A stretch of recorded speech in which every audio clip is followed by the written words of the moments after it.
School day is finally over and most of the students have left the campus, but that's when a young man named Akihito sees a cute girl in glasses standing at the edge of the rooftop. It wouldn't have taken a genius to figure out that she was ready to jump at any moment. Akihito quickly rushes to the rooftop to supposedly save her, but once there, the girl quickly rushes towards him and penetrates his heart through her saber.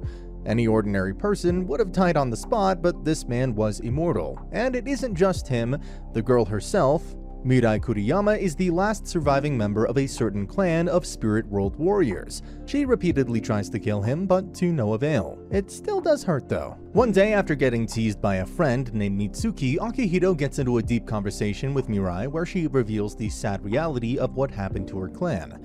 They were all eliminated because of their strong blood manipulation abilities. Saying all this, she gets ready to take Akihito out, though much to their surprise, an actual Youmu appears. They're in a pinch, but fortunately their teacher, named Shizuka Ninomiya, saves the day. She is also a spirit world warrior, but one that specializes in hand-to-hand combat. Later, Mirai finally comes out with why she has been so persistent in attacking Akihito. It's because she has never killed a Youmu before, and since Akihito is an immortal half Youmu, she can get pretty good practice out of him. Though since the pain was getting a little unbearable, Akihito requests her that he'll treat her to dinner if she can stop her attacks for the day. So they go out to eat at a Mexican restaurant, but unfortunately for Akihito, her random attacks were going to continue tomorrow. In the morning, Mitsuki, his friend from before, tells him to avoid getting involved with Mirai, but Akihito ends up ignoring her warning and once again converses with Mirai after school. Only this time, she was concerned. A Youmu is haunting her house and she doesn't know how to handle the situation herself.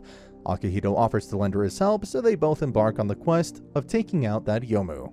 First, they get it out of her home, and then Mirai engages in combat with the Youmu. They're at the playground and Mirai is struggling a lot. Even when she almost strikes it dead, she's caught in a mental dilemma and ends up hesitating. She tries to take the easy way out by letting it go, but when Akihito reminds Mirai of her financial problems, Mirai finally finds her groove. She takes off her ring and consequently lets her true powers out. She restricts its movements by using acidic blood and then exterminates it by destroying its eye. They find an ultramarine stone at its core. The teacher had also found a stone when she defeated that other Youmu. By this point, Mirai has wounds all over her body and is also quite exhausted. Akihito tries treating her and also asks if she would like to be part of their literary club, but Mirai rejects the sentiment before ultimately passing out. The following day, they go to the Shindo photo studio for stone appraisal and meet Ai Shindo.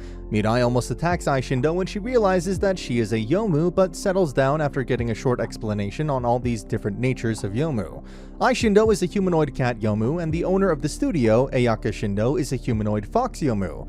Shortly after, Mitsuki shows up in front of the studio and they all head to the school together with Ai Shindo. Mirai still doesn't want to join the literary club though. During school day, Akihito talks to Mitsuki's doting older brother, Hiruminase, about the increasing Youmu attacks, but gets no straight answer, and later he goes to the studio all alone in order to inquire Ayaka about the contents of a postcard sent by his mother, Yayoi Kanbara. Though you can probably imagine Akihito's embarrassment when he realizes how the postcard features his mother dressed in a catgirl costume. And to add fuel to the fire, both Mitsuki and Mirai also show up. After successfully embarrassing the living daylights out of her son, Yayoi explains that a Youmu called Hollow Shadow is lurking in the shadows. It is dangerous and he should avoid any encounters with it. Ayaka adds on to this warning by revealing how Giva-level spirit warriors got wrecked by this Youmu. Anyways, Ayaka then finally appraises that Youmu stone they had acquired, but it turns out it's only worth a measly 1,000 yen. Quite a letdown considering how the one their teacher defeated turned out to be worth 26,000 yen. Still though, it's Mirai's first win as a spirit world warrior, and that warrants a celebration. So she treats Akihito to a beef bowl, but then suggests to Akihito that he'd rather stay away from her troubles. It may not look like it, but she has actually murdered someone in the past. Next morning, Mirai tries to take down a low-level Youmu, but gets held back because of her own hesitance. Thankfully, Mitsuki appears at the scene and takes it out, hence in turn acquiring its stone. She wants Mirai to have it, but no, Mirai doesn't need her charity. While this goes on, the threat of Hollow Shadow starts getting more and more attention. Mitsuki and Hirumi's older sister, Izuminase, has a serious conversation with Miroku Fujima from the observation department. Now, Akihito still hasn't given up on getting Mirai to join the club, and he pesters her to at least pay them a visit. Later, Mitsuki asks Akihito to meet her at the train yard. Looks like she needs to talk about something serious. She mentions how Mirai is definitely planning on taking on the Hollow Shadow all by herself, and it's probably because of something that happened in the past. Akihito tries confronting Mirai about the story Mitsuki told him, and it was the truth. Mirai did indeed kill the daughter of the Yanami clan who had adopted her. She was a dear friend, and yet she ended up killing her just because she was afraid when her friend got possessed by that Youmu. By this time, the hollow shadow has made its way to the Nagatsuki city, and the moonlit sky now emanates a purple glow. Akihito keeps trying to stop her, but she doesn't listen. And coincidentally, once Mirai is there, she comes across Sakura Inami, the sister of the girl she had killed. Sakura was driven by fear, and so she tried to cross blades with Mirai and end up getting sucked into Hollow Shadow's hallucinations. The fight is ultimately stopped by Akihito before things reach the point of no return. Both Akihito and Mirai narrowly escape Sakura, but the confrontation with the Youmu isn't over yet.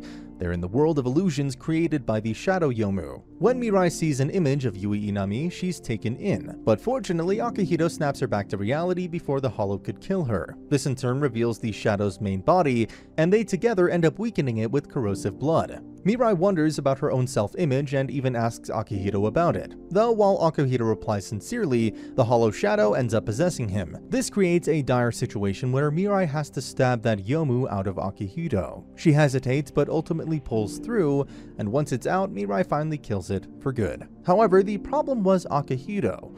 What was going to happen to him? Hirumi Nase, Ayaka Shindo, and their teacher Shizuku appear at the scene and lock up the now unstable Akihito.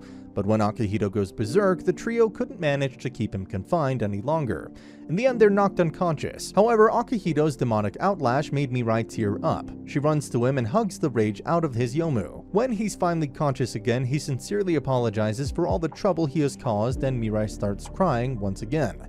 Though the next day, when they take the stone to get it appraised, it turns out to be worth only 200 yen. Of course, this makes no sense, especially after what they went through, but Akihito reassures her that Ayaka wouldn't lie about the value. Little did they know that the stone they had was replaced. The actual Hollow Shadow stone is presented to the head of the Nase family by Izume Nase. Its intention is to stall the Spirit World Warrior for the time being. After all of that happened, Mirai finally lets up and joins the literary club. And later, all four of the members, Akihito, Hirumi Nase, Mitsuki Nase, and Mirai, pay a visit to the Nase mansion. They run into that Moroku from the observation department. When they meet Izumi Nase, Mirai's Spirit World Warrior license gets suspended for a month after her careless behavior and trying to take on the Hollow Shadow herself, even after all the warnings. This does make her panic though, as she lost her source of income. Mitsuki helps in getting a part-time job, but while they were having a discussion at a pancake cafe about Akihito and what his relationship is with the Nase clan, they notice someone passed by a Youmu just walking by. Mirai ends up killing it right before their teacher Shizuku arrived at the scene. She thanks them for taking care of the job for her and treats them to barbecue. Anyway, they later go to the place Mitsuki works at part-time, the Ayaka Photo Studio. Mirai is hired and even forced to photo shoot immediately.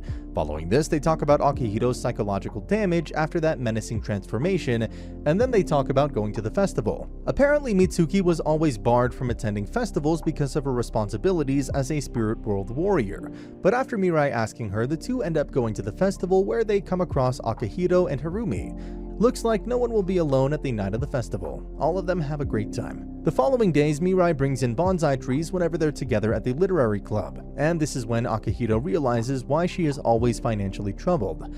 It's her gardening hobby. Eventually, Mirai gets her license back and immediately wants to take out a Youmu so that she can pay the month's rent. She asks Ayaka if there's one around, and looks like there is. It's a fruit-type Youmu worth 500,000 yen. And it's loitering around on their school's rooftop. Now Mirai instantly leaves to hunt for the Youmu without hearing about its characteristics whatsoever. Akihito learns of the situation and quickly leaves to try and keep her from engaging in combat with that Youmu, but they both end up falling into its defense trap. Later that evening, Shindo mentions how the Youmu is quick to get distracted when girls are around, and so the duo tries to make Mitsuki help them out.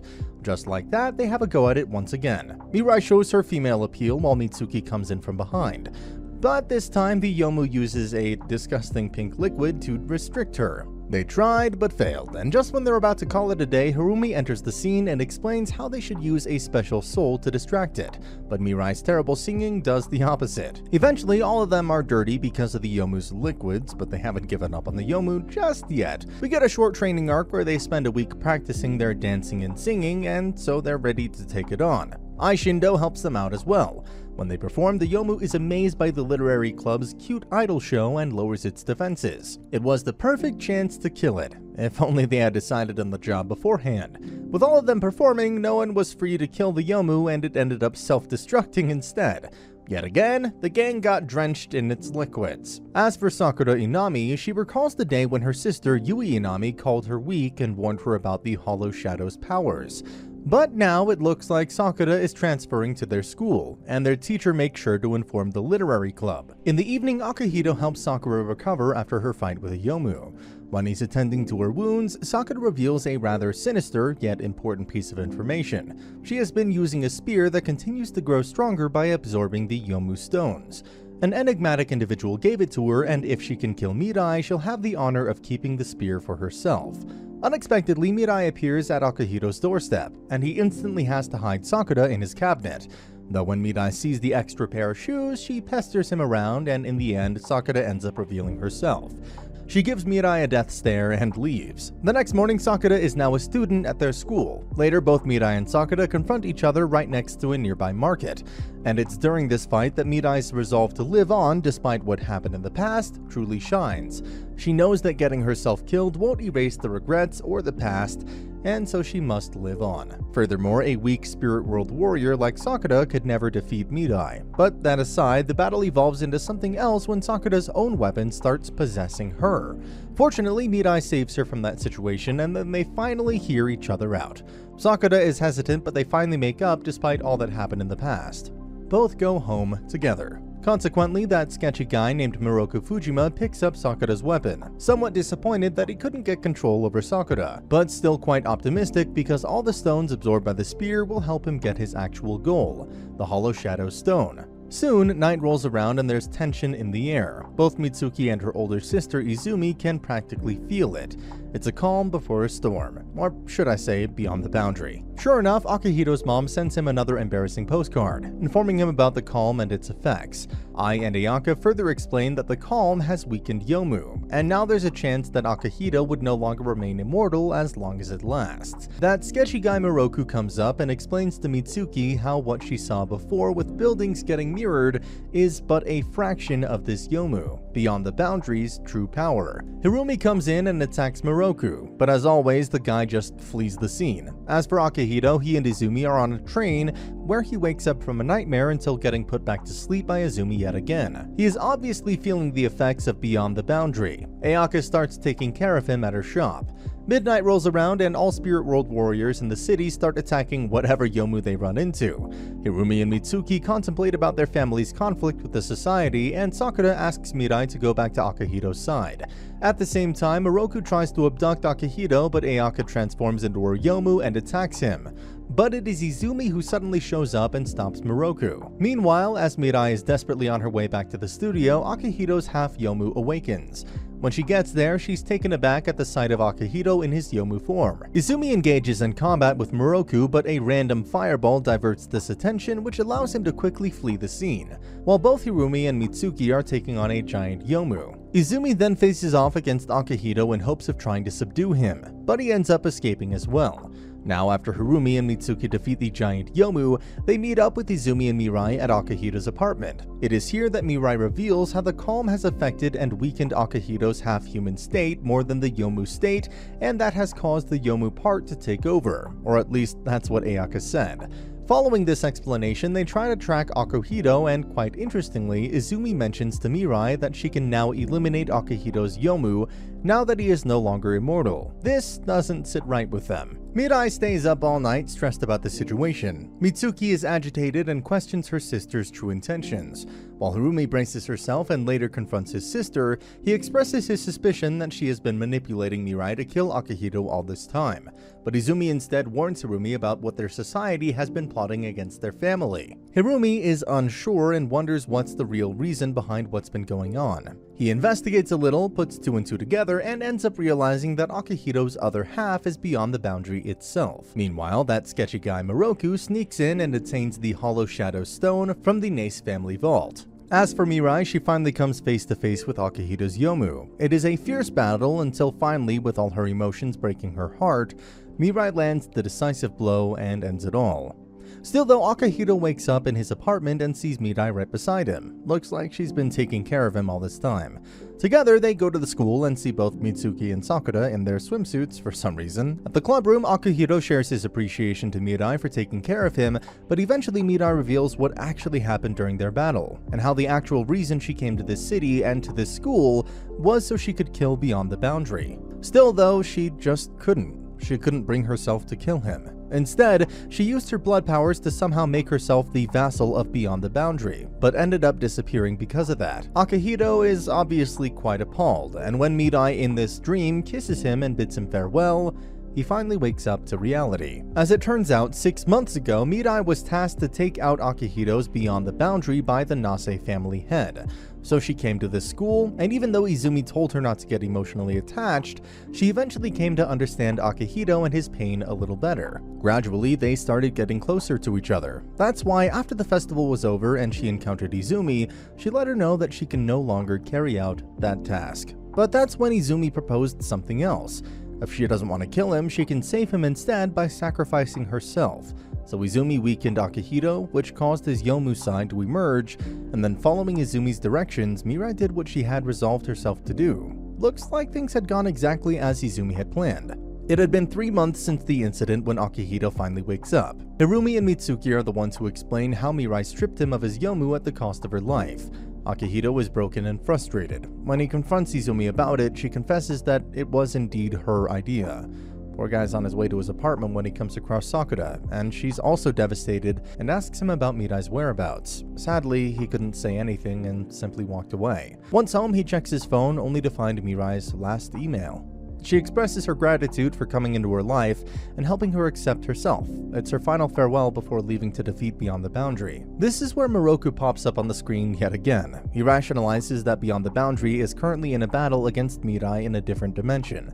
He uses the spear to inject energy into Beyond the Boundary and ends up creating a black sphere hanging in the sky. This creates a reaction in all other Youmu, who start getting absorbed by the energy influx. Meanwhile, Akihito and everyone else are summoned by someone to meet up in the literary club. It's his mother. And after the usual embarrassment is done and gone, she explains how Mirai is still alive, fighting a long, strenuous battle against Beyond the Boundary all by herself. She gives Akihito a shard of Beyond the Boundary, which fell off when he got possessed by Hollow Shadow. By coming into contact with it, he can retain some of his powers and go help Mirai in that dimension. Izumi is suddenly there, telling him not to go, but Akihito couldn't care less about the consequences at this point. So with a larger-than-life heartbeat, he runs towards the black sphere, enters it, and quickly merges with his puppet version that was there in the mirror dimension. There, the two finally reunite after 3 whole months. Mirai is not very pleased at first because this means that her sacrifice was meaningless, but when she hears him out, how he never wanted her to sacrifice herself for him, and how selfish this behavior was, Mirai begins to understand where he's coming from. At the same time, Izumi confronts Akihito's mother about what her son actually is, but she dodges the question by shifting her attention to what Miroku is up to before leaving. As for Akihito and Mirai, they now have to figure out how to defeat and subdue Beyond the Boundary. Together they push through with their abilities and somehow make their way to the core of this Youmu, while Hirumi, Mitsuki, Sakura, Izumi, and that teacher Shizuku confront Miroku. But Miroku quite conveniently creates a barrier and encloses both himself and Izumi inside of it, though Hirumi manages to enter that barrier as well. He comes across another shocking revelation. Both Miroku and Izumi have Youmu inside of them. This makes Izumi look even more sus. Anyway, they manage to take down Miroku, who basically just exploded. Back in the mirror world, both Akihito and Mirai are forced to come face to face with their past. Regrets, trauma, and emotions, they must overcome that darkness while inside Beyond the Boundary's core. To top it off, this struggle is visibly portrayed considering how thousands of Youmu appear before them, and they have to take them all on. Just like that, Akihito pushes through and confronts Beyond the Boundary. He subdues it and reabsorbs the Youmu. Though, now that Beyond the Boundary was inside him once again, the mirror world begins to disappear, and so too Mirai. She bids farewell to Akihito before finally fading away into oblivion as Akihito cries his heart out. Life goes on. He has Mirai's ring, but then one random day, it simply disappears from his hand. He quickly rushes to the rooftop, and sure enough, Mirai's back. He returns her red glasses while expressing his odd confusion, and that's the end of the video. As always, if you liked what you saw, subscribe to the channel. I'll be uploading a lot of videos just like this, so I'll see you at the next one.